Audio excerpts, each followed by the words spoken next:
বন্ধুরা, আমাদের সন্তানদের পারিবারিক শিক্ষাটা কিন্তু ছোটবেলাতে দিতে হবে।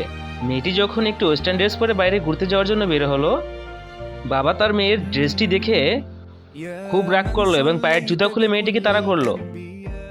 বাবা বলল, ছোট কাপড় পরে বের হবে তুমি বাইরে? মেয়েটি এবার আরেকটি ওয়েস্টার্ন ড্রেস পরে বাইরে বের হলো এবং বাবাকে দেখে জিজ্ঞেস করলো, বলো তো এবার কেমন লাগছে আমাকে? বাবা মেয়েটিকে ভালো করে দেখলো এবং বলল, এবার তোমাকে মারতেই হবে, দাঁড়াও। মেয়েটি দৌড় দিয়ে বাসার ভিতরে চলে গেল। বাবা বলল, এই ধরনের কাপড়ে তোমাকে যেন আর না দেখি আমি। এর পরবর্তীতে মেয়েটি কি ধরনের ড্রেস পরে আসলো জানার আগে যদি পাপাকে চাও একটা লাইক করো, যদি মাকে চাও চ্যানেলটিকে সাবস্ক্রাইব করো, যদি মা পাপা দুইজনকেই চাও তাহলে লাইক সাবস্ক্রাইব দুটাই করো, আর কমেন্ট বক্সে এই ইমোজিটা কমেন্ট করো। বন্ধুরা দেখেন, এরপরে মেয়েটি কি ধরনের একটি ড্রেস পরে আসলো। মাশাআল্লাহ, তাকে কি সুন্দর লাগতেছে। বাবা জিজ্ঞেস করলো, তুমি কে? মেয়ে মুখোশ খুলে বললো, আমি তোমার মেয়ে, চিনতে পারছো না আমাকে তুমি?